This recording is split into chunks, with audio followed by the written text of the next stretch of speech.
kind of a any means necessary type deal for you guys. Yeah, I told our team already even before the game started, I said, the toughest team who can just sit here and just grind it out. We knew the ball was going to fly out of the yard today.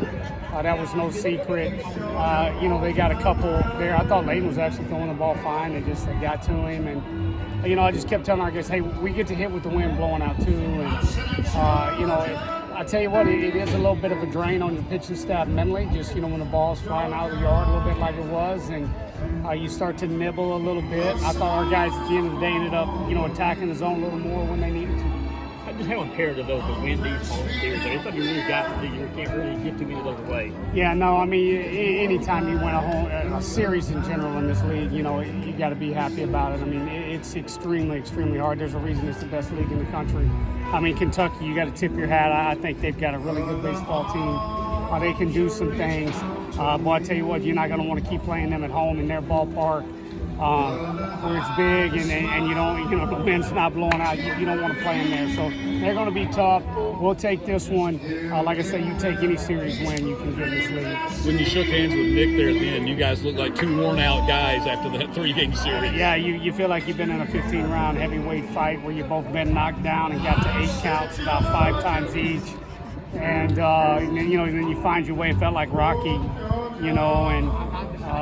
yeah, Nick and I go way back. I have the utmost respect for him and what he does in his program, and how he does. I mean, the guy's been to Omaha. I mean, we won a league championship together in 16. So yeah, I mean, a lot of respect there.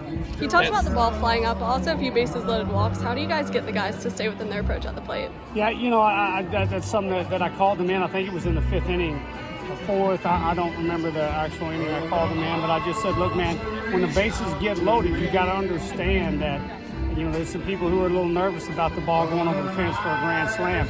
So you have to, stay within your approach, look in your lanes, and take them, if they give it to you.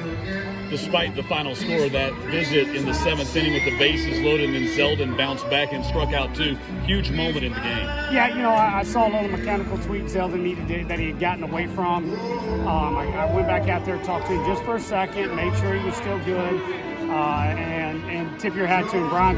He just ran out of gas there in the 9th. I mean, I saw him kind of peeking in the dugout after the first walk, and I thought maybe we could get that last one.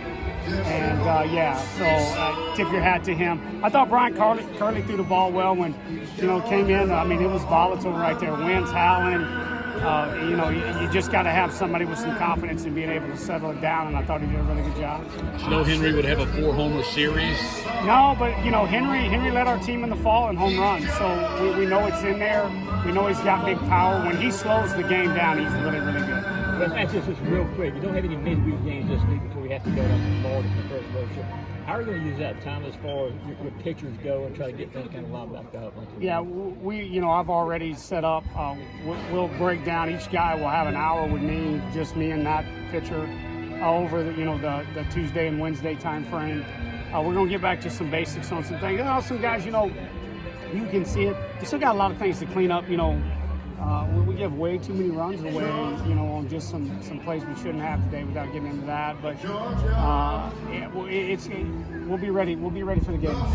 And Coach, I know you don't want to give away too much of your competition philosophy, but on those first 2 hits that Layton gave up, they were both on 0-2 counts. Do you teach them to throw outside of the zone, or was that a missed spot, or what happened? Yeah. He just missed spots there. It happens. This game's really hard. We're not robots.